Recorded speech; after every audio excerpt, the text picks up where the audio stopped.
Okay, well, we are recording it now. The Yep. show This Is Happening. It's After Empire. I am joined here today by a good friend and member of the crew.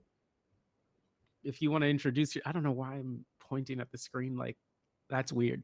But if Yeah, you it want does to, look weird because it doesn't look like you're pointing at me, even though you were pointing at my image on your screen. so if Um, you want to introduce yourself, so for me, you are our resident film guy, and which I'm sure you love me describing you as that. But yeah, I fucking love that. go ahead. I mean, I don't know. I'm James, and I'm a member of After Empire, and I care about film. I love film. I think it's important.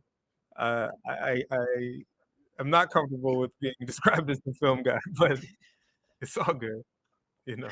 And you actually took classes about film, right? And have like you're getting behind the camera, like getting into it deep, right? Yeah. Um, I've spent my whole adult life doing blue collar work. Um, it was kind of like out of necessity, but what I've always wanted to do uh, is artistic production, uh, writing, but also film. And so over the last couple of years, I've taken some classes in film, trying to get my feet wet with that and learn some technical skills. Yeah, and I think from my point of view, you've taught me a lot about how to watch it, how it's produced, what like the meanings are. And I think we've been trying to figure out how to incorporate that into what we do because what is coming and it's slow moving. We all got jobs and stuff trying to figure figure this thing out. But we're trying to develop like a curriculum that can meet people in this moment to help provide some orientation to the big questions that are affecting the world writ large, but also some key tools for people who are trying to make interventions. And one of those peoples that we're trying to reach are people who are engaged in film production. And I've, one of the reasons why I think that's so good is something that you shared with me. With there's an Iranian filmmaker that was doing a course with his own children around how to make film, and it was actually using, for lack of, this isn't the exact technical term, but it's sort of a social investigation approach where Mm, they were going out to see the city, learn who the people actually were, and using that as a way to build your film language and mhm. skill. And I thought that was cool, and you're actually doing that. You're piloting that program right now, and so could you say some more about that? Yeah, sure. So the Iranian filmmaker you're referring to is Mohsen Makhmalbaf, still living. His probably his most famous film that he did is called A Moment of Innocence. He was an activist in Iran, um, that it opposed the Shah in the years prior to the revolution, and he was involved in like a street fighting situation with the police, and was charged with assaulting a police officer and went to prison. And he ended in A Moment of Innocence, the film I just mentioned, is about that incident, and it he has the actual people who are involved in the situation, including the cop that he assaulted, in the film, playing themselves. Also, this film is in the '90s, so this is years after the revolution. Um, uh, so his approach is interesting. I don't know if it's pioneering. There's other filmmakers that have done similar things, but it's of social import, like what he's done. But he um, his son, his daughter, and his wife are all in the film industry in different capacities. I know his daughter Samira is a very famous filmmaker in Iran in her own right. And when his kids were young, they did like sort of a makeshift film school where they learned technical skills associated with filmmaking, but they also um, learned other life skills. Like they learned how to swim, they had to learn how to ride a bike, they had to learn sociology and philosophy and things like that, and his idea behind that was that, you know, uh, a film is not it's not just a technical thing. It's not just that. It's gotta give expression to something. It's gotta give expression to something real. It's gotta come from someplace real, and it has to have relevance beyond itself as a work of art. Um, and so that was sort of the logic behind including those other things. And one of the things, uh, that they did was he made his children learn the geography of Tehran, the capital of Iran, where they all lived at the time. And he's like, "If you're gonna be making films, you have to understand the place that you're making them in. Like, if you don't understand the place you're from, I don't know how you expect to, um, you know, make art that is relevant for the world, that talks about the world."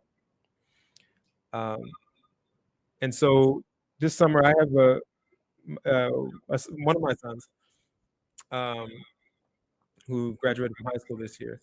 He has ambitions of being a filmmaker, um, and he's gonna go to school in the fall, but he wanted to sort of start getting his feet wet now.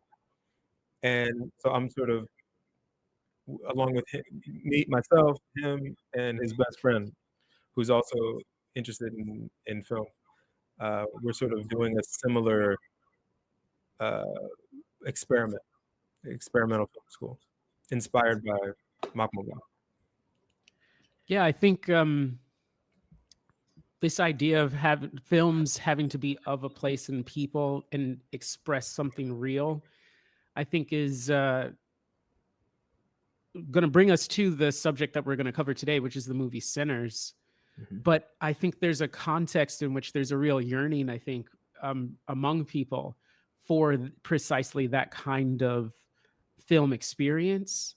Um, when we have had, I think, a lot of the tent poles of the industry being attached to not simply summer blockbusters, but increasingly meaningless uh, blockbuster filmmaking, that I think there's a question of like, do we have anything to say? Look at all this that's happening around us and to us, and where's the art that actually captures it, right? And it's been, I think, really hard for filmmakers and artists generally to do that in this context for a number of reasons that I think we can explore in discussing the film Sinners even.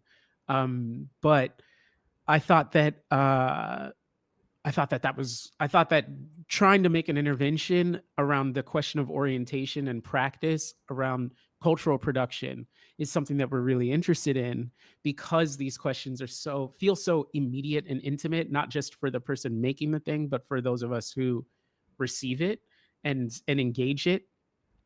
And so you kind of, it's like that's one of those like heavy uh uh intersections where engaging these ideas and these people touches a lot. And I think like that's why we want to incorporate it into the project that we're working on. So it's really awesome that you're like piloting this thing that we're going to try to build out a film school from. So but before we're not there yet. So mhm, in the meantime, we want to kind of flesh out some of our thinking about film by looking at some mhm, specific films. So mhm. we looked at Sinners. A lot of people have watched it. We are late in discussing it, I know. Yep. Um, but But, well, with that, a bunch of people are about to do a bunch of rewatches because, it's been out of theaters for a while, and it's about to hit the streaming services. yeah, Real that's quick, right. though, I do wanna say, just, like, 'cause I wanna express why I think, or why we think, discussing film specifically in general is important. Like, why does it matter for, an explicitly political project to be dealing with that? Like, why would we care? Um a filmmaker whose work I admire, Christine Sen. She gave like a TED Talk a few years back, and when she was asked to describe what it is that she did, she said, I document the human imagination. That's fundamentally what I'm doing as a filmmaker. And the reason why that's relevant and why it connects to our political project is, you know, how we experience and understand the world around us, and then subsequently how we act in it. It doesn't. I think there's a quote from Marx where he's like, ideas don't descend from the sky; they arise from real life. That's where they come from, um, and how we frame the ideological choices we make in framing how we understand reality. It matters. It has an impact on the real world, and film is so deeply implicated, especially in the United States, but around the world, in understand what how we understand reality itself. You know what I mean? Like, you can't, like, nobody can tell me that the American public's feelings about World War II were not influenced by the golden age Hollywood musicals of the 40s and 50s. Or how we understood the history and origins of this country doesn't have a whole lot to do with the westerns, of John Wayne. You know what I mean? Or how we understand U.S. imperialism doesn't have anything to do with war films. You know, uh, and films like Top Gun. You know what I mean? Like, of course it does. It's a constitutive element of reality, because without, like, there is an objective material world of which we are all a part, but we don't have direct access to it. We have Our access to it is mediated through our senses and through our consciousness. So the narrative constructs that we bring to the table when we observe phenomena, they change the nature of those phenomena as we experience them and understand them. I know I know I'm rambling a bit, but that's why film matters, and that's why talking about it matters. Like, whether or not um, we have a substantial engagement with a film like Sinners that everybody's gonna see matters, and what critics say and what questions people ask Ryan Coogler when he gets it, like, that matters a lot, you know? Um, and I think that with really important films, like I think Sinners is, if the right questions aren't asked, if the discussion doesn't reach a certain level, it's a missed opportunity, because instead of developing new tools to that we can bring to reality and deal with it in another way, um, you know, we're gonna be at a loss. Like, it's a real shame when those things, are sort of left on the table, you know? I I also think there's a tension within I hate to use the term leftist, although I mean that. That is accurate. But there's a tension between when people are trying to engage in class struggle. Let's call it that more broadly, and engage in class struggle in a way that progresses society towards more egalitarian ends. Let's say it that way. Mhm, That there is a lot of conscious pressure. I've experienced it. Many people have experienced it to discount the role of cultural production, to say that culture is merely reflective of the true economic base. That like the and there's an economic determinism that underwrites not just how they think reality is stitched together, but also what the priority should be in engaging in class struggle and political struggle. And I think that idea is really tempting, even in something like this Zoran election. There could be a certain interpretation of the campaign there that says, well, you just have to talk about bread and butter issues, and that all of these cultural identity things are irrelevant, even mhm, though the guy, or to say that the cultural stuff that he did performed was just superficial. The real thing driving it was the economic, not that he's speaking in all these other languages in these videos and reaching out in a to the various ethnic constituencies within the polity, but in their language and according to their customs, referencing their Mhm. customs. They'll be like, well, that's just incidental, or it's a spin on the economic message about affordability, and that's what really matters. That's what really drives everything. And I think, how would you how would you deal with that question? Like, how would I deal with this notion of the real work of economic struggle versus the fluff of cultural production? Yes. Um, I mean, I don't I think that so when people talk about class struggle is fundamentally political, and also when you hear people invoke the phrase class struggle, they it's usually in some sort of a leftist circle, and what they're talking about is like workplace organizing or something, and that's what's meant by class struggle. So just for the purposes of the discussion, let's like take it out of that realm for a second. Um, like one of the most successful periods of class struggle, not from the standpoint of the working classes and press classes, but from the current ruling classes, was the period from 1975 up until the present. Where we uh, commonly referred to as like neoliberalism, and how that and partly how that was achieved.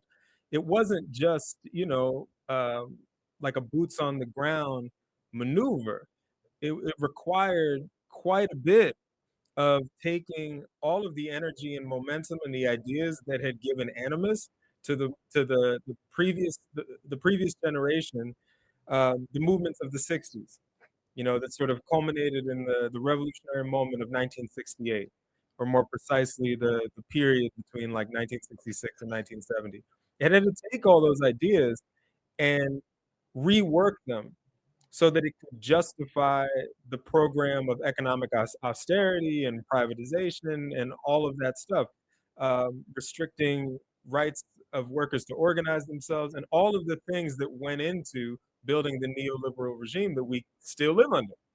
That's class struggle, and it was achieved largely through cultural means, you know, um, and everybody's familiar with the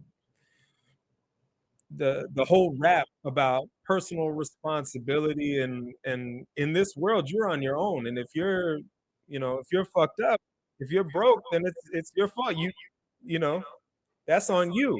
That's the result of cultural work that was put in the service of of class struggle, and that's what that was. That matters. It's yeah, like, what happens on the ground, material force has to overthrow material force. At some point, forces gotta meet in real life.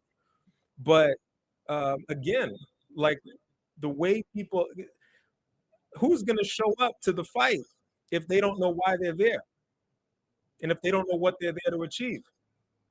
And that's the job of the cultural sphere, to create a common identity, a common sense of purpose, a clear understanding of what the goals are. That's all cultural work. That doesn't happen, in the course of fighting. I mean, that can play a role too. But in any case, like the cultural sphere actually has a distinct and important role to play there. Um, Mhm. that's what I would say to that. Yeah, and I think, that's where I think this movie centers, attempts to get at those questions of the relationship between, cultural production and, uh, economy, and like what that all how that works in the context of, national oppression in this case. Um, and it's attempting to ask some very contemporary questions around, I think, cultural appropriation. It has some stuff to say about that, which I think is good. It's like, this is stupid. But other than that, I think it's obviously of its time. Like, it's a movie of the now, but it's set in the past, obviously, and has, a pretty extensive commentary about the nature of that past and how we should understand it. So, you're better at film summaries than me. What is this movie about? What is Sinners Oh, about to man. you? Um, okay, so at some point, I do wanna share my initial take with you Yeah. because I kinda want you to poke holes in it. No, let's skip to it then. You know, Okay, whatever. yeah, let's Sinners is a I'll movie share. about the South. All right, I'll do it. I'll butcher it. I'll butcher the plot summary. Sinners Okay, is a movie about the South. It's about a bunch of black people. They want to have a little club. And then the white people are like, hey, you want to have a club? All right, we'll sell you the club. But then they're like, hey, we're not really going to sell you the club. And then there's vampires. And those vampires are not from the US. They're, one of them's from Ireland. He's a vampire master. And then they want the guy who is the griot and he has like the singing ability to tap in through the generations.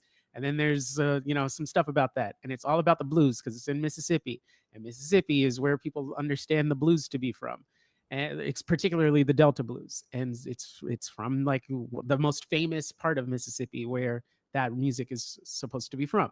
And so there's a lot of scenes depicting that, and there's a lot of great music, and there's vampires, and that's the movie. Done. that's way better than I could have done, man. I don't know what you. Okay, no, what's your take?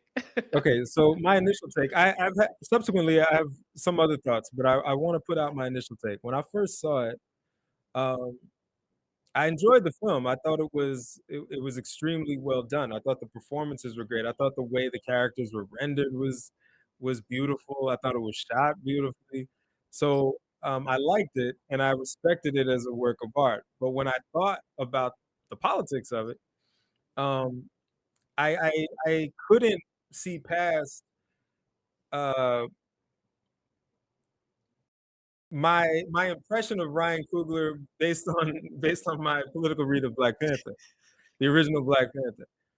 And now, of course, I'm like, it's confusing because he also executive produced Judas and the Black Messiah. And even after my first watch of Sinners, I was like, there is some nuance here.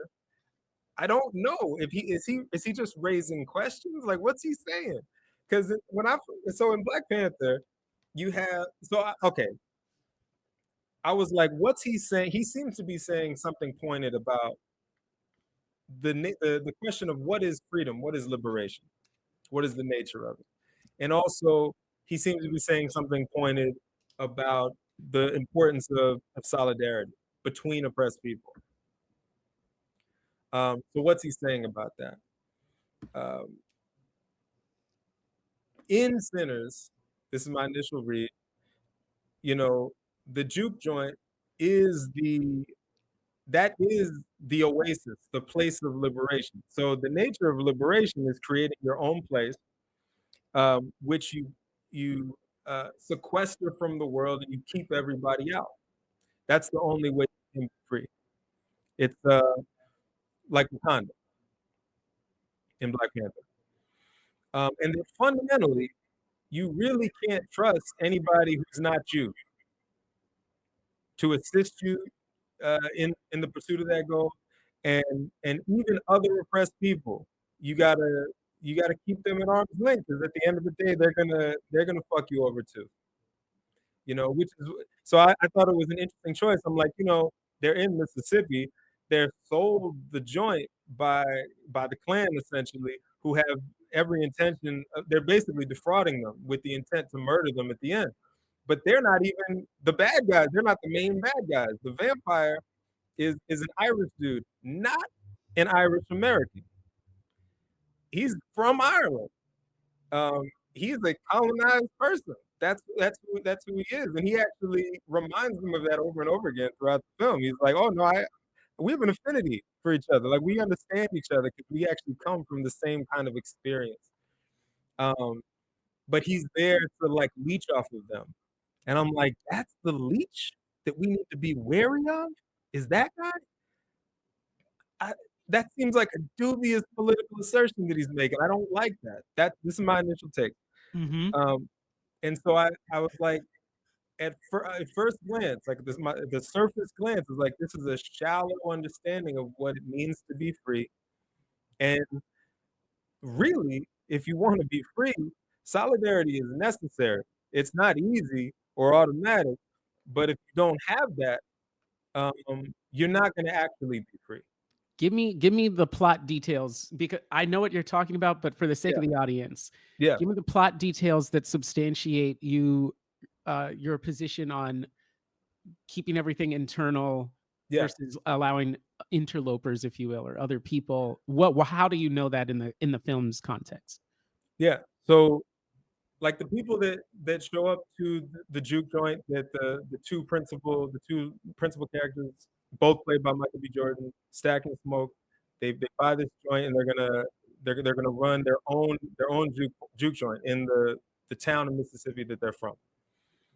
So when they set all that up, they have their opening night, and there's a question that keeps arising of, like, who's allowed in. Like, so they have, like, you know, a friend, somebody they grew up with she's only part black, she passes for white, and when she comes in, people are like, "Wait a minute, are you supposed to be here?" And like, "Oh, yeah, no, no, no. I know what it looks like, but she's family." You know, it's very much about, uh, making sure that the only people that are allowed in belong there, and if you don't belong here, then we don't need to let you in.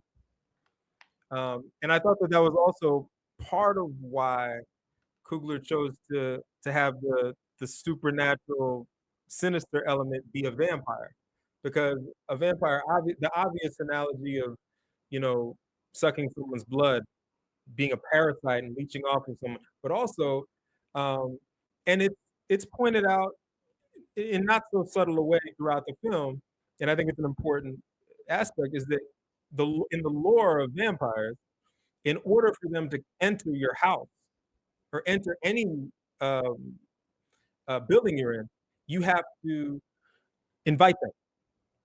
You have to invite them in. And so, when it comes to this sinister element, these bad guys that you got to watch out for, um, they can't come in and fuck your shit up unless you let them. You got to invite them. And so the fatal mistake is to invite them in. That's the error. Don't invite in strangers that don't belong. That's the mistake. Don't do that. And so I'm like, um, so it's like you get this group of oppressed people that have created something for themselves, and then you have this evil force outside that means them no good. He means them harm, but he's also an oppressed person. This is a deliberate choice to make him that. And inviting him in is a fatal mistake. Don't do it. Leave his ass outside. And I was like, nah, man, that's not it. That's Okay, all not right, it. okay. Hold up. Pause. Yeah, because I was like, "Yo, is the Crypt Keeper is dark as hell over there." Hold up.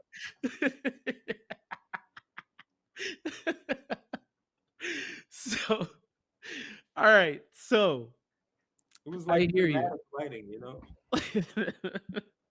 So, okay, here we go. All right, I think Black Panther is the key prior text. Let's talk about Coogler for a moment.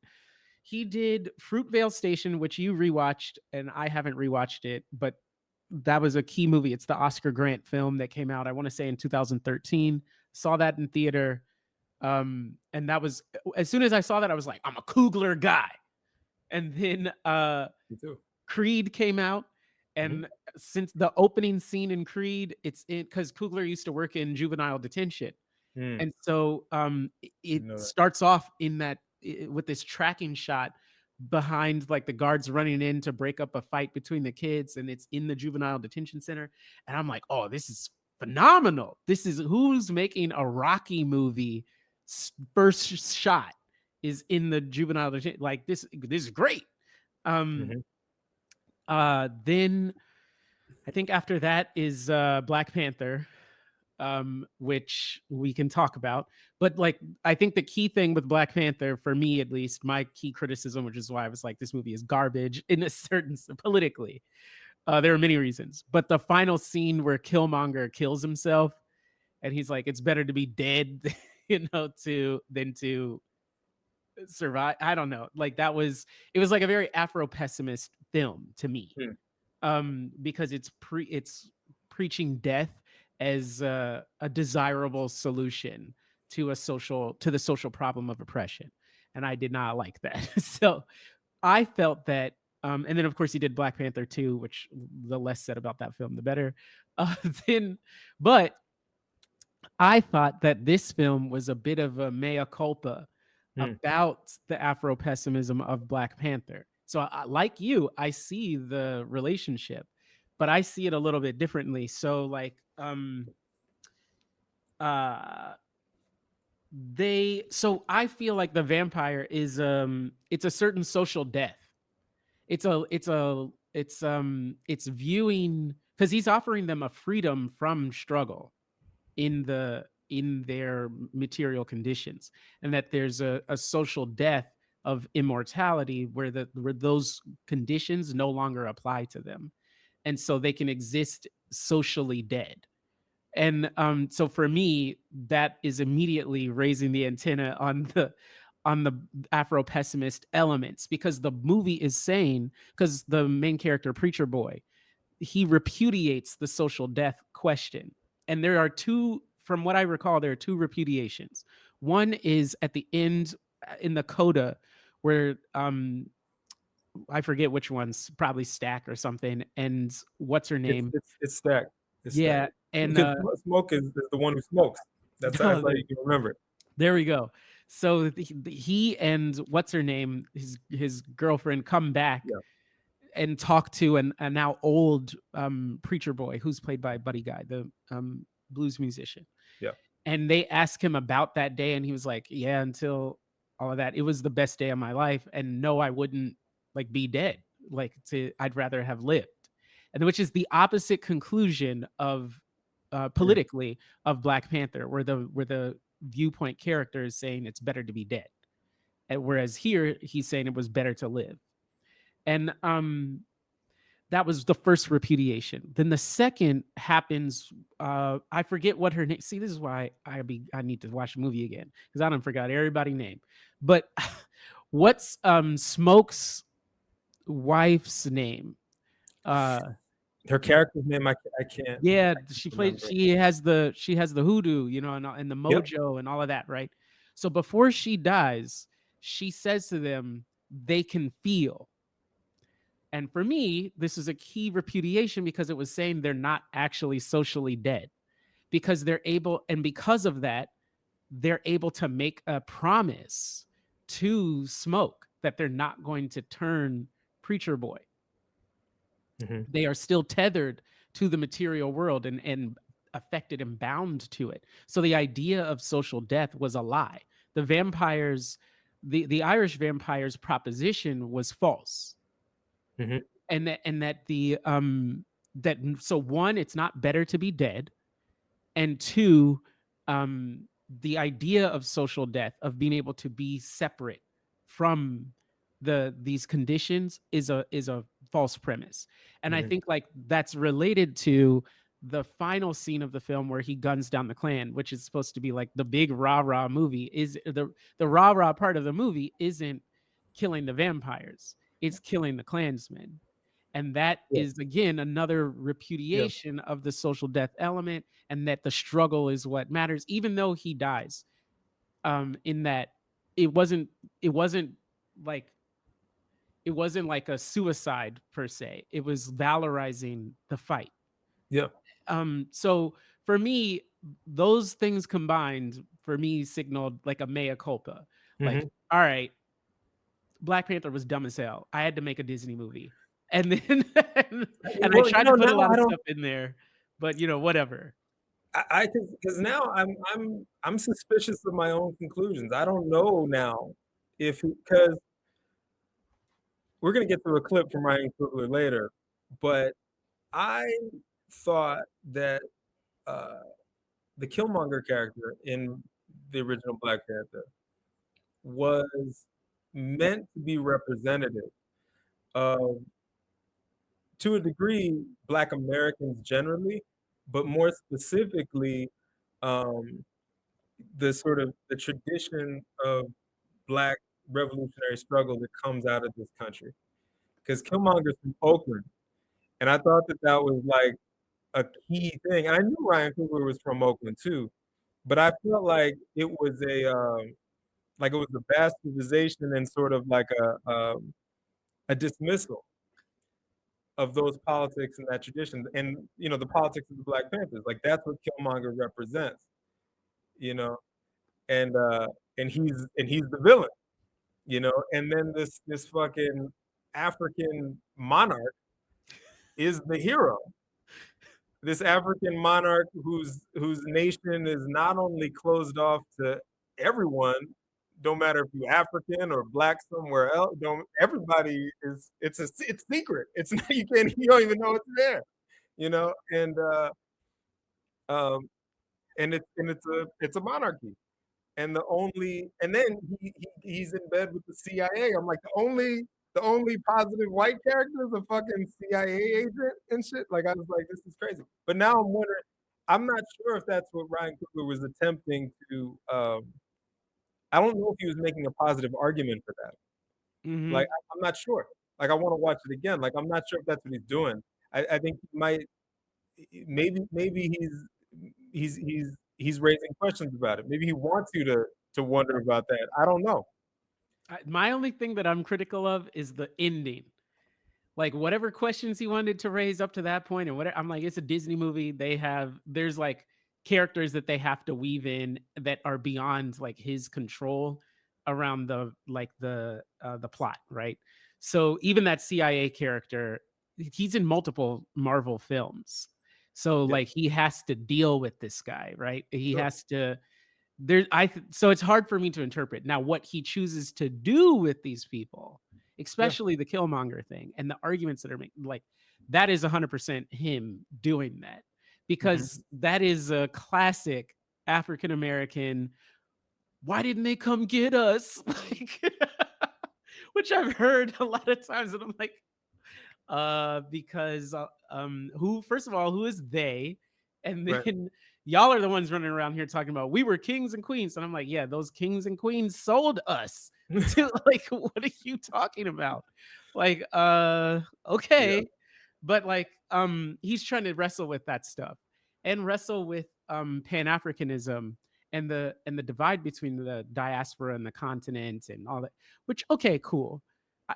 The only part that I was really like, this sounds like he's talking to us was when Killmonger kills himself at the end. Yeah. Because that It's that was better to like, be dead than be enslaved. yeah. And he could Yeah, have yeah, died any number of ways. And I yeah, don't think a Disney executive was like, you know what he needs to say? That. Like, no, I don't think that's what happened.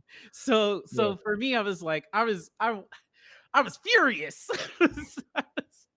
So for me, I didn't expect Sinners to deal so directly with just that one moment of that film Mm, where it's just it for me it was just so clear that Sinners is like that was stupid. mm. Like that is not true. Like that is not who we have been. Cuz Yep. I think there's a real valorization not only of the music itself but of the context and the people that made it, and that all those people weren't just black also, which I think is like part of why the Irish are in there, why there's I believe it's can't remember who the indigenous people are, which tribe that Oh, is. the Choctaw. Choctaw, yeah, that's right. Yeah. There's these different types of people that are part of the blues actually. Mhm. um and yeah, what their relationships are between them and all of that is like, that couldn't be discussed, of course. But he's making an argument that that we are alive as a people Mhm. and of this world and have a stake in it. And that is and I don't mean to say a stake in the liberal whatever, but we are rooted here. And Mhm. I think that's a powerful argument. A- and I found that to be persuasive. For me, my favorite scene is Yeah. the scene when they're driving. It's the I think it's Smoke and Stack with Preacher Boy and damn, what is Delroy Lindo's character's name? I can't remember his character's name either. but it's No, the he's I think it's just Stack in the car. It's either just no, Stack no, or no, no. just Smoke. Because Delroy Lindo's character sees the chain gang. Oh yeah, it Yeah, might just be Stack in the car. Yeah, you're yeah, right. And then Delroy Lindo sees the chain gang, and then he yells to them, and then the white warden, well, not warden, but captain or whatever it is, shoots a shotgun, and it is loud in the yeah. film. Like it's not. It sounds like an actual gunshot, not the movie gunshots. Mhm, Like it is a threatening sound, not like pew pew pew. No, mhm. I thought the sound design there was excellent for like um really imparting the terror of Yeah, and the violence of this context, right?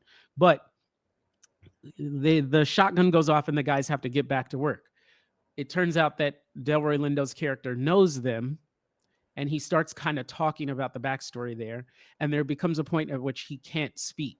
So then he goes into the meter of a blues song and starts playing that because they got the instrument.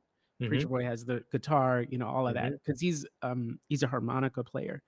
But Preacher Boy's playing the guitar into weaving into the meter of the blues, uh like essentially lines that he's like singing or humming. And because the he gets to a point where the injustice of what has happened to them is inarticulable yeah, in speech. And so then he starts humming it and doing blues. And uh and for me, that is the essence of the film, of like, here are these things that are let me put it this way. What Afro pessimism tries to do is say the horrors of the oppression of black people, of being rendered um outside of humanity, that those horrors don't disqualify people from continuing to be people, and that even though the pain was inarticulable, even though the pain was inarticulable, it wasn't uh it wasn't outside of the social world. mm, It wasn't inhuman, actually. We're not socially dead. He's able to create a feeling that captures his experience in this context without the spoken words that are intelligible to the guy with the shotgun, for example. It's something else that he's conjuring. And I think like that again is like another repudiation, I think, of this Afro pessimist view of mhm, social death and all this. And I just, for those reasons, I appreciated the film mhm, at like a fundamental, like at a political level. mhm, Obviously, I liked it creatively. Then I also personally identify with it mhm. because I'm the son of like generations of preachers, and this Yeah, tension around the church and the world and all of this stuff is stuff that, like, this is classic. It's classic stuff, right? yeah, So, but I also enjoyed that preacher boy's struggle with the religious tension, and we could talk more about that. Maybe that's worth its own kind of thing. The spiritual questions here, and like the question of religion. I mean, it's obviously a movie called Sinners, so mhm, that's like a very heavy part of the film. But it's like it would require, it's its own thing, I think. But I will say I'm able to say that because, I mean, obviously the one of the key viewpoint characters is named Preacher Boy, right? Like, and his dad's a preacher, and there's this tension, and there's whatever. It's not all defined by his point of view and his tension, like his wanting to be part of the world and wanting to have sex and all of this stuff, yeah, as and that being seen as sinful. Like, that's not the whole crux of the film. That's his struggle specifically, mhm, and the movie works through those questions through him, but that's not the full scope. And I think it's doing a lot more than just that. Even though I agree pretty hard with some of what is he says. Like, for example, when he starts saying the Lord's Prayer and the Irish vampire starts saying it, and then he says, "Yeah, they colonized us and made us have to do this stuff too." Right. And it's He's like, like, "And yeah, it still gives me comfort." Isn't that strange? which I think is another I think that's another example of that mea culpa of Yeah, saying like this isn't unprecedented. We do have things in the our oppression is not actually singular in all of history. yeah. It's particular, but like yeah, other people have been stripped of their religions and had to innovate. Like the Irish are a great example. They're one of the few examples that I'm familiar with of innovating Christianity Mm, to the degree like in the way that black people did in the mm, US. Like there are whole practices of Catholicism that come out of Irish folk hmm, culture around indulgences. That whole thing in the Catholic Church comes from Ireland. hmm. Like there's multiple practices in the Catholic Church that are from pre-Christian Ireland. So That's pretty cool. it's just it's deep, you know, Yeah, and I think like forcing because this is a movie that's really popular with African Americans specifically, forcing black people to have to deal with that to whatever degree, I think is that very we important. can. Yeah, that we are not alone and da, da, da, Sure. da, this is we're the only person. Like no, there's yes, what happened is particular. Like transatlantic slavery is a particularly brutal thing. Yeah. But like there's brutality, enough brutality in this system to go around, and you'd be shocked. People would be shocked at what the peoples of the world have had to endure in Mhm. the creation of this capitalist system, of what the Irish have had to endure, what the Indians endured, what like just and I mean not the Indians in the US the way people say that here. I mean Right. India In Indians. India, yeah, yeah, Yeah, in India. Like yeah, they underwrote the British Empire in blood, yeah. starvation deaths, millions of them, and fought all their wars. So it's, you know, there's a lot to go around, lot, plenty of misery. So I think, yeah, to your point around this question of solidarity between peoples, I think there's a tension there where, yes, like the non-black characters facilitate the escalation of the violence or are the perpetrators of violence in the sense that it was she's Korean, right? They Yeah. were Korean, yeah. So it's the Korean character, which this dude in Oakland, man, this this brother can't stop making movies about Oakland. So every movie that he has is about Oakland, by the way.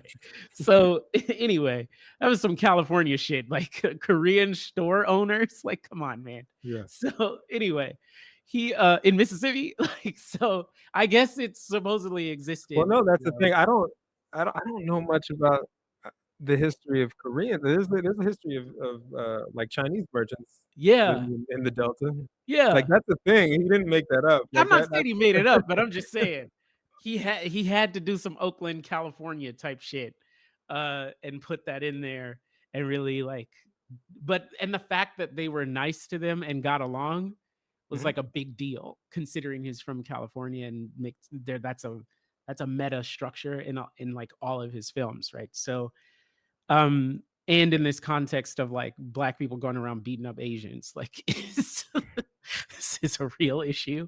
And then also Asian people like destroying affirmative action is a big issue. Like there's a lot of complexity going around. So but I thought that it was there was a dual character to all this stuff. Like so for example, the biracial character, I forget her name, Mary, I want to Mhm. say. Yeah, I think so. She goes out there to the vampires trying to use the fact that she passes as white Mhm. to make a bargain with them or to investigate or to figure, you know, she tried to mobilize the whiteness and it gets her killed. Mhm. And so it's not just uh don't like part of why they were skeptical of outsiders, specifically her, I would say more than the store owners even, Mhm. specifically her, was because they narrated in the film that like it doesn't matter what her intent is. The context is one in which these dynamics and relationships are illegal, and if she and it's dangerous. Not only is it dangerous in the sense of it can be projected onto us that, oh, what are you doing with this white woman, we're going to kill you, but also now if she's outed as black, then she could get killed. Like Yeah, it's like this real vulnerability that they're trying to figure out the best way to protect everyone involved. So it's like all of it is really complicated. But and I think there are full pictures of these kinds of contradictions, which I appreciated. yeah. But I don't know. I'm not on And well, also speaking of I'm the positive story, on the film. yeah, yeah, no, no, no. I mean, I'm coming around, and again, I haven't seen it a second time. One thing, I mean, that does occur to me, like one of those I mentioned that there was nuance that gave me pause. Like one of the, um, like so you mentioned your favorite scene, the Delroy Lindo scene, which is probably the key scene, you know.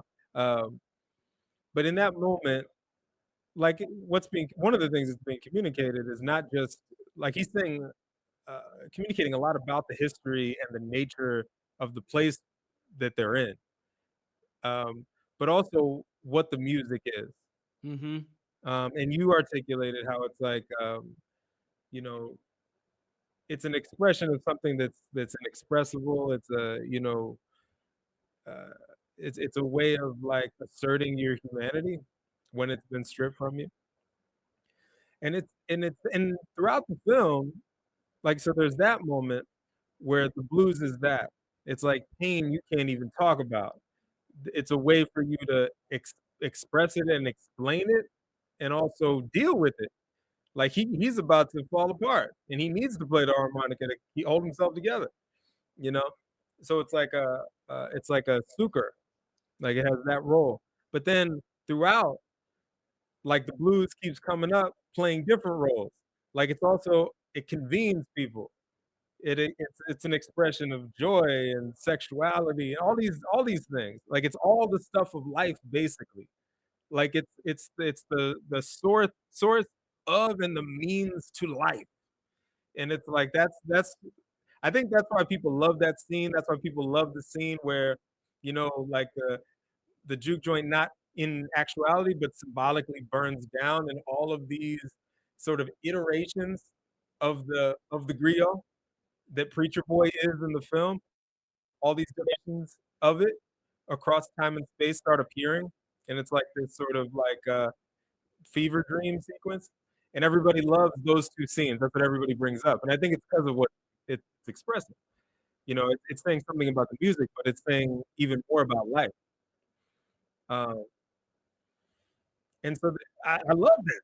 Like I loved it the first time I saw it. And then there's also uh, so this is sharecropping times, and so a lot of people are not being paid in wages. They're being paid in like a form of script, like company script, like wooden nickels, so to speak, and they can only use them in local stores, like specific stores, to buy specific things that they need. And so they show up to the juke joint, and that's all they got in their pocket, and that's how they pay to get in, you know. And Smoke is like, um, I'm doing the math on like the real dollars that we're collecting, from people paying us for liquor, people paying us for admission. I'm counting that up, and I'm counting all these wood nickels we stacking up. And if we keep doing this, we got about a month, and we gonna run out of money. And so there's this tension because the stack is like, no, we gotta let them use that. That's all they got. You know what I mean? These are our people. We want them here. We need them here. That's the point of the place. And he's like, yeah, but if we allow them to pay us in that way, then we cannot operate a business sustainably. We're gonna run out of money. And so that tension that's kind of deep though. Like, what is it that they're creating that space for, and how are you going to survive in the context in which you're forced into? You know, you're forced into a context in which survival means that you actually can't have such a space that is because it's not for turning a profit, really. You know what I mean? It's a place for people to come together and express themselves and let off steam and you know and gain solace. It's actually and the spiritual element I had trouble reading, but it's like It's like it serves a lot of the same functions, as far as I can tell, of church and of religion. That's what the same reason that people pray to God and believe in God is the same reasons that people, love and appreciate and go to art, and go out and drink and party and go to clubs and dance. Like, that's the same shit. It's the people do it for the same reason, you know? Coogler, so we're about to play this clip in a minute, but not this part of it. But in the interview we're about to show, Coogler talks about that, where the denunciation of the worldly music was not simply abstract dogmatism out dropped from Mars, but it's that if church is on Sunday and juke is on Friday and Saturday, how they gonna have money to give to the tithes? Right, If they shaking booty Friday night, Saturday night. No, we need to denounce this so that we can get these tithes in. Where my 10%? right, The first fruits of all thine right. increase. Like you need It's to like, that's our come up competition. off the pockets. Yeah, Like, that's the we issue. understand that that's our competition. Yeah, but see, and then even when I wasn't a Christian anymore, right? But I was dating uh a couple women, right? And they were still religious because basically, if you date a black woman, like she's probably gonna believe in Jesus, Oh, for sure. like Oh, probably, right? tell him you're not a religious person. Like, Yeah, what do that's you a wrap. mean? Like You don't believe you're in the gone. Lord? You're gone. You're out of here. Who the fuck raised you? So Where are you from? but because I still have, you know how the scene with the that you described with the burning down, and they have all this stuff from the past and the future, those African retentions, right, still existed. Well, I still have Christian retentions that still exist, and I was disgusted by. I was like, so wait a minute, you mean to tell me that you gonna stay up with me on Saturday night and then go to church Sunday morning? The hypocrisy. I don't like this. You were judging him? I resented it. I was like, I don't like this at all. You should just be an atheist. Like either believe this for real and dedicate your life to Jesus Christ, or and don't be out with heathens like me, or what are we doing? So that clearly is a bit of a Christian retention. Again, that's why the movie felt so Mhm, intimate to me. But he acknowledges that in that interview. Speaking of it, like there's a lot that he's dealing with around capitalism and the like. And I think that I think it's a heady film. And yeah, and for you sure. said something to me a long time ago around, and you even said it in the intro here. They need people to talk to about these movies, Mm, like the kinds of questions that get asked and how they're discussed, um, is deeply important. Especially, you can even see it when you look at interviews from the '60s, for example. What kinds of things people are asking their artists mm, at that time brought out a different kind of, not just answer to the questions, but different kind of art and different kinds of consciousness.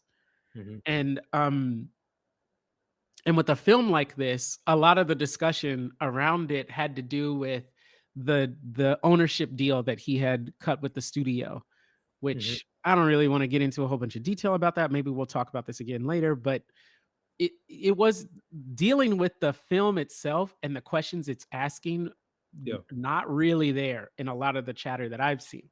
But in one of these interviews, it did come up, and I'll try to lock in on it, um, so that the audience can hear some of this. But this is like a random interview I just found on YouTube. Uh, Here we go. So Yeah. often, vampires traditionally are very wealthy. They Yeah. take, they don't give back. Whereas these are Yeah. guys who are like, apart from like Near Dark or like Lost Boys, you rarely see. I love those movies, by the Right. way. But they're Yeah. kind of impoverished vampires. So I'm Yeah, like, yeah. I feel like you've got. I want to say it's like the first actual Marxist vampire movie because it feels what you're trying to do there. And You know so, where I'm from? No, I'm from Oakland. oh, okay. I'm Zinj. Fuck. Help. Uh, yeah, I'm loving talking to you. Like, but I don't know how I comfortable I need some feel. quotes, Like, dude. yeah, yeah, I know. Yeah, yeah. Well, can we talk about like how hoodoo plays in this film as well? Because I think it's really interesting how that's what saves them. That's what saves them. Yeah. This thing. I mean, yeah, we can talk about all of it. No, you just really astute. Um, Am I getting it all right? Do I win? I mean, It's good me saying it, but I you, need you to say it. well, I said it with the movie, No, I so I can't like, I know David yeah, Lynch. I The can't. films are talking. No, but I can't double down. Like the some of Yeah. the stuff you asking about, I can't like, um, yeah, you asking me like, if you asking me about like Karl Marx and like the like. No, I guess No, it's the thing is like I'm from, um, yeah, no, you believe what you see, like yeah. you know, like it's all there for sure.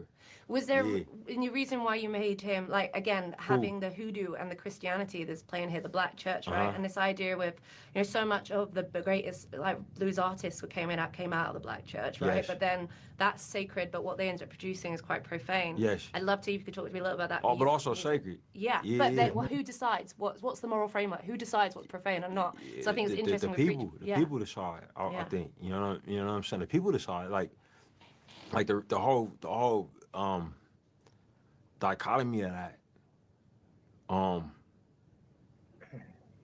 it was all about money. mm, It was the devil's music because when it was time for offering, the congregation didn't have as much money because they spent it on drinks the night before. mm, You understand? yeah, The same people were going to the juke joint before they came to the church. yeah, You know, it wasn't the devil's music because they were swiveling their hips. yeah. Yeah, You know what no. I'm saying? Well, Like, because people still, when people in the yeah, church, they still have these like feelings. It's just totally. context. It's It's the all same context. people. Yeah, so it's it's the same people doing both things, and I think what made like I don't um Pause it. Okay. So a lot was happening there. I'll catch it up to the next little part. But a lot was happening there. Why do you think what did you observe in that? I guess I did play the thing about his economic determinist argument about it. Because it is also about them swiveling hips and that making it the devil's music, bro. Like there was a lot happening. It's not just about the competition of the money. I mean, I thought, you know, I'm not in the know like that. I wasn't raised in the church like that, but I've never heard anybody put it that way. That No, was I think that interesting, was very important. you know. Um, uh, so he's gonna go back to the whole thing about him being from Oakland. So that struck me, but I'll wait for the next part of the clip. The thing that struck me right there, though, you know, she says, you know, all the great black artists that came out of the church, and then they ended up making music that was, you know, they were making sacred music in the church, and then they end up producing music that's quite profane. And he goes, no, no, no, but also sacred. And she's like, well, right. She's like, well, who even decides what's sacred? And he's like, the people do. The people decide that. And he's like, well, and that was deep that he said that. He was like, Yeah, that's where it resides. He's like, that's who gets to decide is us, is the people, not some external authority that's supposedly been ordained by God or whatever. That's not who decides what's sacred and what's profane. And I yeah. was like, I like that. Like now I mean, I've the movie is obviously missed deeply something. atheist. The movie What? is deeply atheist. This is some of the most atheist stuff. And I'm sitting here watching all these black people that love Jesus being like, yeah, sinners. Oh yeah. I'm like, yo, everything that you believe in this movie is ruthlessly criticizing, not dismissing. It is not dismissing it, No, it's not but dismissive of religion. You criticizing it. can't be dismissive of religion. That's crazy. Yeah. You know what I It, mean? it's Like not dismissive at that's all. crazy. It's not dismissive at all. And but it is deeply critical, and I think uh I- I've only seen one black church like religious figure deal with the movie openly. I don't be on the internet like that, so I don't really see, and I haven't talked to very many religious people about the film. But one guy was like trying to criticize Coogler, like he has church hurt, Well, like because like he he was was at a church. he had a bad experience He at had a church bad and he experience at church. This is church hurt or whatever, some phrase that some goofy phrase. yeah, And I was just like, okay, bro. The existence or non-existence of God has nothing to do with one's experience in church. There are billions of people that don't believe in Jesus. And it's not because they had a bad experience in church. They are from other parts of the world with their own cultural practices. Like, come on. You can yeah, have stuff to say about this that's not coming from trauma speak. yeah, So that was dumb. But like I think that yeah, putting a pin in this, I think we should circle back to this. Oh God, I use a corporate phrase, circle back. This is awful.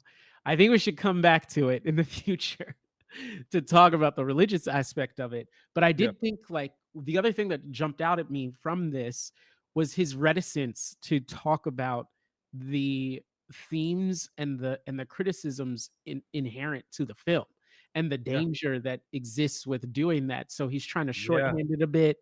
And then No, he's that hit saying me like the hard. I was film like, "Oh, speaks. shit." I was like, I have no idea, like, what he's, dealing with, like, what he's up against, like, not him specifically, but, like, artists. Like, Yeah. he's actually like, "I can't do that. Like, I Yeah. made the fucking movie. I can't talk about this shit with you like that." Like, Yeah. you know what I mean? Yeah. But that was deep. That was That was really that hit me really hard.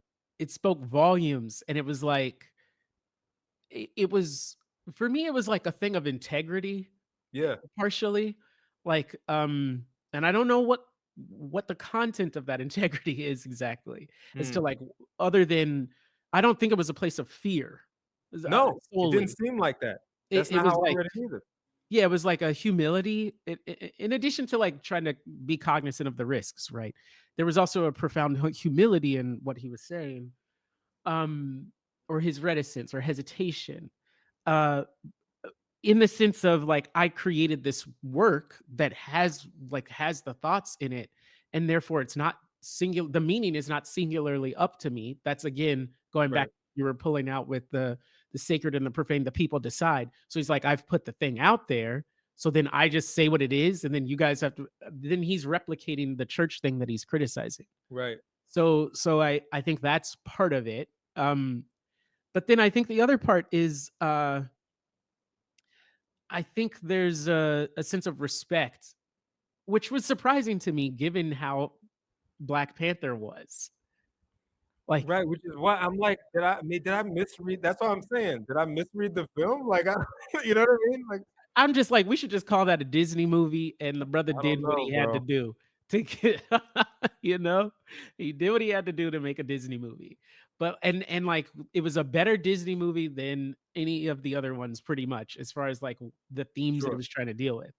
And then what he did with that, that's why I think this film is a mea culpa. I think you have to see both of these films, Black Mm. Panther and this movie together to And understand like you what don't he's think wrestling the with. second Black Panther is relevant to that?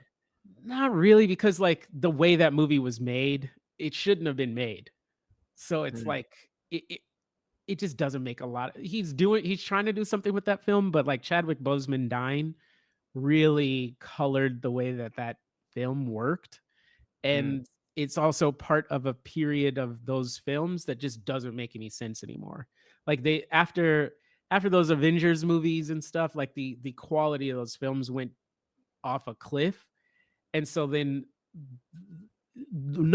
like a single film is affected by how shitty the rest of them are, frankly. yeah, So I think that film was confused. It had to do a lot of stuff to set up excuse me, to set up other movies, and so it like colors the plot. So it's hard for me to really like uh treat it as a work on its own. I do think again it's some California shit where they have to deal now they got to deal with the Mexicans. So they're talking about Mexican black relations and all of this California shit. So, whatever, man. But like I appreciate it. But literally every film this man makes is about Oakland. So uh which is fine by me. But I think it's funny. But I do think that like what he's wrestling with though, I think it's personal. I think like some of those themes that we may be critical of are thoughts that I think he's having about, is the Mhm. struggle worth it? Is Yeah. it like, how do we wrestle with our relationship to people in Africa? Not just Africans on the continent, but Africans in the US, and Mhm. like what the relationship Yeah. is there, and how do we think about being enslaved? Is this something to be ashamed of? Is this like, what does this mean? Are we abandoned? Who are we? That's Mhm. like really the question that he's asking. And whether, I mean, you know, I never had these kinds of hangups. Not really. Like I never. I think I always understood African American as a nationality. It's something that Sure. we created Sure. in bondage, and I've always been proud of that. So I never saw myself. Obviously, I'm like descendant of Africa, but I never saw myself as abandoned by Africans or anything in that. Like we're a new people that were Yeah. formed here, and like so the circumstances that brought us here. Like let's talk about that. But like we came together as a people and decided to do that. Like Mhm. I think like we actually decided. Like there are a lot of strategies that could have been used, including suicide. And some people did that, of course, but like some places did mass suicides Mhm. that were oppressed in other parts of the world. So and that's not what happened. We created a people forged across all these different language groups and culture, all of this. I think that's amazing. And so I never had this kind of I'm I decided a long time ago because I went to school in the suburbs in elementary school. I moved from the hood to the suburbs when I was 8 years old. So when I was, I think, 11, they made us do a debate between the North and South, and my white teacher made me be on the South side, and I did not enjoy that. I then went and like really argued their points, right? But I was wrestling with it beforehand because I had to learn about slavery in school around white kids. And Mhm. so I had to make a decision like, am I going to be ashamed of this? Like, how am I going to feel about this? And so for me, like, it was a conscious experience. I was aware of like the social pressures to feel ashamed, to all of this stuff. And I was like, I'm not giving into that shit at all. Like, not an inch. So then that was just how I was, I think, temperamentally. Mhm. And I don't think that's how everybody is with this stuff. And so I'm like sensitive and aware of that. But I think he goes on, I think, in this back half of this clip, to go into a little more detail about like how him saying where I'm from speaks to his orientation to these questions of capitalism, religion, whatever, and the like. Mhm. Um, um, I'm putting myself out there. I'm from uh I'm from literally the block where the Black Panthers were started. Yeah, it's all right. You It's know what I mean? California, and you shot Yeah, there. yeah. So when you bring up Marx, um, I'm from a place that um uh is very cognizant of capitalism. Yeah. You know what I mean? And its effects. Um, so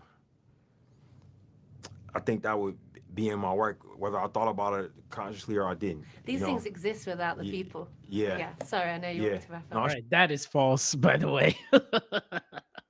I I guess, or I don't know actually. What does she mean when she I said don't know these what she things exist means by without the that people? exactly. I will say I don't believe in humanism in that sense, that it only happens because of people and what we observe.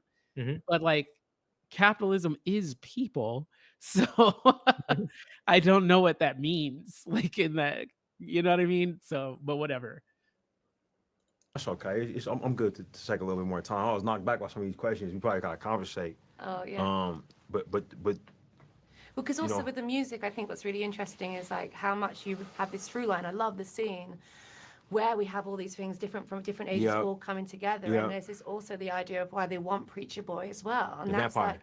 yeah, Yeah, it's yeah, like yeah, they want totally. him. And then you look at the history of like The music, the where who's making the music, who's producing, who gets the rights, who gets the money from it, totally, right? totally. But also like, yeah, yes. But for me, in for me in investigating this, you know, and being where I'm from, it made me question everything, right? Mm, Everything. Like even that concept of, hey, who gets the rights to this song? yeah, Who's making the music? Who's taking it? For me, the more I learned about the blues, the more I found songs that nobody knows who wrote them. yeah, You know, like I would say, all right, man, Howlin' Wolf is the first song where the concept smokestack lightning was uttered, and then I go find a song that was recorded 20 years earlier, where somebody says, oh, smokestack lightning running. It's called Dark Road Blues. I think the artist's name is Willie Lofton, but it's way before. Now, I was like, oh, he got it from this person. Oh, where did he get it from? You know, and at this time there was no, hey, this is my, these are my, ownership. it was Yeah. no honor because we Which were is people quite that Marxist. we were people. Yes, well, we were people that came from a place where that's not how shit Yeah. worked. You know what I mean? Like Yeah. music was not to be bought and sold. It was a way of life. Yeah. So the Art mil- for so art's sake. so the moment you start trying to sell it, Yeah. you know what I mean? Like we already are. Mm, We already are putting um the concept of ownership in transfers, and we now turning like a system of healing into property, yeah. you know, and we doing it to a people that have been turned into property. Yeah. You know what I mean? Yeah. Like in on land that was someone else's land that has now been turned into property. Yeah. You know what I mean? Like this, so as a concept, and for me, I wanted a vampire who had been affected by this shit. Like it was not, because so often the shrewdest business person that you meet, if it wasn't them, you go back a few generations, somebody in their family was on the other end of a fuck deal. Yeah. You know what I mean? Yeah. And nobody's more shrewd than a person who's been fucked over. Yeah. You know what I'm saying? And so that concept for me is um about how, coming from where I'm from, the moment some shit becomes a business, somebody's getting fucked. You know what I'm saying? And it's usually everybody. Yeah. You know what I mean? Is the Yeah. is the reality. You know what I'm saying? And like, and so I'm influenced by a lot of vampire movies, but there's also a lot of shit I have not read. I'm not going and I have You not don't. seen. You don't Right? have to. You know what I mean? Like it's all just reality, right? Yeah. Um, Near Dark and Lost Boys. Okay. I think they want me to stop No, now. it's fine. Near Dark and Lost Boys. I've seen those movies. You know what I'm saying? I love those movies quite a bit. And for me,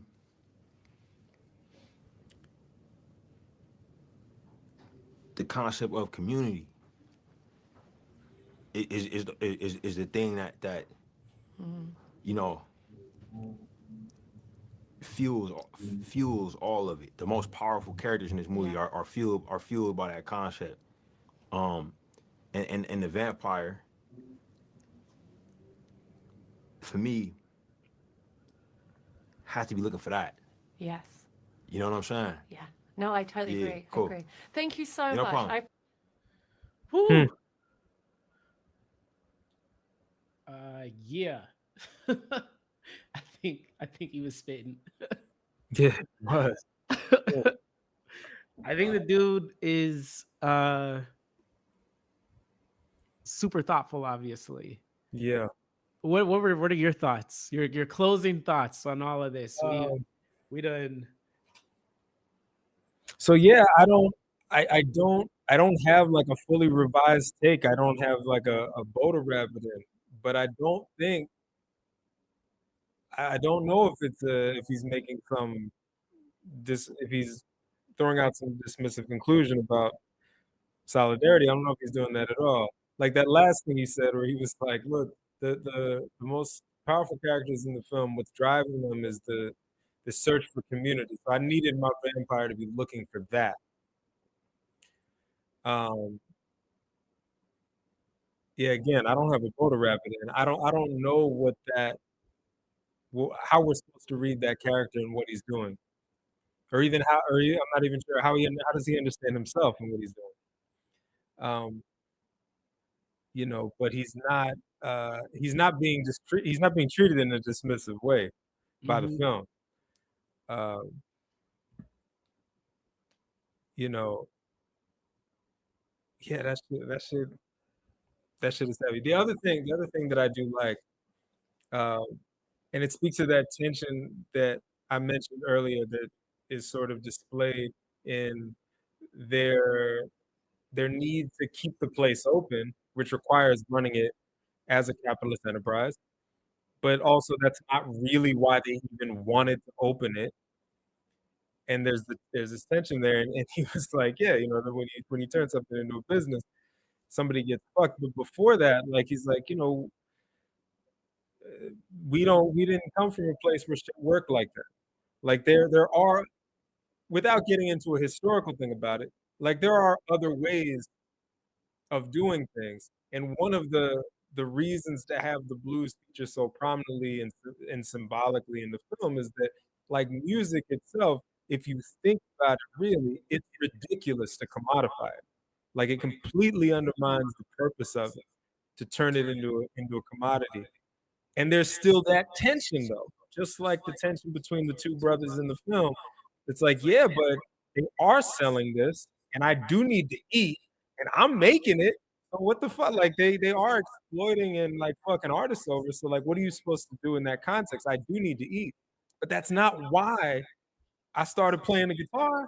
It's not why I started writing songs so I can get paid and I could be famous. That's not actually what's driving me, But I need to survive, and I know I don't want to get fucked over. I don't want to get disrespected and treated poorly. It's attention, and he's dealing with that in a very sophisticated way, and he's clearly thinking about it. Like it's not nothing is an accident. Like it's deliberate choices he's making in depicting these things. That shit is heavy, man. That shit is heavy. Thanks for showing me that. Yeah, I mean, right now, I'd say my boy that did Roma, Hmm. what is that's Cuaron, right? Yeah, Alfonso Cuarón. Yeah, yeah, Mhm. yeah. He's up there. Oh yeah. That's like one of the best political films, strong point of view, social investigation, able to speak to the social reproduction of oppression and of capitalism and all this stuff. Phenomenal film, right? Hmm. This movie is not as good as that in terms of the point of view being as strong in my view, and like really revealing the dynamics and multiple layers of the dynamics, like that film does. But it's similar. Mm. I enjoy this movie more than Roma. Like Yeah, Roma's a real downer in it's a certain real, ways, right? it's a real. It's evocative though. It's Yes, but evocative though. it's That great. movie makes me cry every time I see it. But it's dealing with very similar themes, I'd say, in terms of, trying to have community, trying to create, and the fix being in, and the leveraging of oppressed people to harm oppressed people, and all of this stuff. um I think is pretty powerful. And this question of like being of the context, or being able to escape it, or there's a lot. um but I think Kugler is approaching, we'll see what his next work is, but I think he's approaching speaking, um with that level of clarity, or getting the room to speak with that kind of clarity around these questions that he's asking. And I'm hopeful that he leans in more on that in the coming, films that he's able to make. Because uh I find his work to be compelling, Mhm, consistently compelling. mhm. Um, but I do think he's ready to make another leap, as far as point of view goes.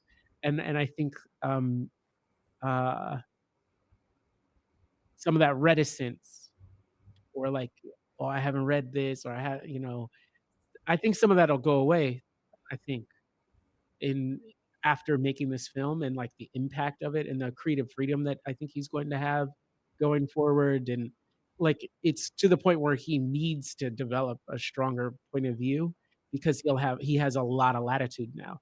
Like his first film, I gotta well, you watched it actually. You watched Fruitvale. Well, so the first film as a film is it's fucking great. I love the way, like, the tension is built throughout, like, it's almost all handheld, which gives you Yeah. that feeling of things being unstable and the impending doom of it. Like, so just cinematically, he's making really smart and interesting choices. Um, and that movie but the most and also the way he renders Oakland, the way he depicts Oakland. Like, it's clear that he's very connected to where he's from, and he has a deep respect for the place and for the people, and he has an understanding of it. Like, he really knows it. It's important. Again, if you're an artist, even if you're making something, writing something, doing something that's not explicitly about where you're from, if you don't understand where you're from and the people there, then you can't really say anything interesting about anything, because that's your initial and most immediate connection to the social world and how it works. So he's connected to where he's from, which is important, and that's clear in the film. And also, the last thing I'll say about it is the film hits so hard. Like, I, every time I'm riding in the car with my girlfriend, she always every time I see a cop, she always points it out to me how my reaction is so visceral and overly dramatic. She's like, you hate the police and you're terrified of them. And it's like, it spills out of you anytime you're like, what the fuck is he doing? What's it? Oh shit, there's a cop. Like every time you see a police officer, you go crazy, you know? And, and all of the the pain and the sadness and the fear and the rage that in many ways driving this moment as in this sort of last 15 years, like we've seen, from when, Trayvon's murder to Michael Brown's murder to, all of these things we've seen over the last 15 years or so. It's all there in that movie and it hits you super hard. So he's connected to that too. And so I think that's got to be a driving force in all of his work. And so it's important to start with that film, even though it's a different kind of movie than some of the other stuff he's done. Like, it's not the big blockbuster thing, and nothing that he's done is really exactly like what Sinners is. But you do have to go back to that first one to understand what who he is as an artist and what he's doing. Yeah. I thought that first movie had a strong point of view, Yeah.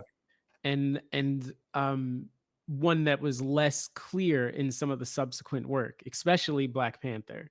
Hmm. Which, I mean, that I think that's just a consequence of making a Disney film. But I mean, that's what I'm looking for from him, is stronger point of view work that isn't like some auteur special egoist thing, but of a place and its people, and really sitting with it. Like I think Roma is one of the best films ever, as far as like this kind of concept that I'm trying to describe in terms of Mhm. having a point of view. It is autobiographical, but it's not situated on himself. It's a point of view without being situated. It's not egoist. So Right. it has something to say by being so rooted in the people, the place, and its reproduction. And so like, that's what I want from Coogler, uh, because he's so capable. And I saw that from the very first film, And even that scene in Creed that I was describing that like is forever burned in my mind, to start the film off that way is, it speaks, it's a point, it's such a strong point of view shot. Like, Yep. and it makes that film.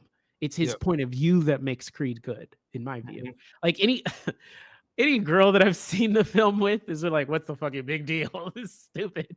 But me, I'm like, "This movie is great." You know?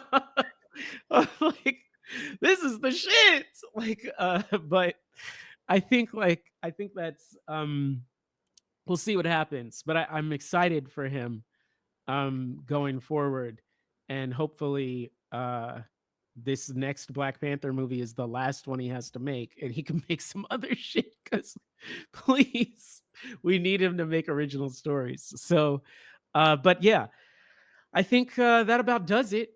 Yeah. Yeah, I think we'll keep having these film discussions, and hopefully the technical stuff worked and we were able to actually record this thing. We'll get better. Yeah. Um, but yeah, it was great to talk to you, and thanks for listening and hanging out with us.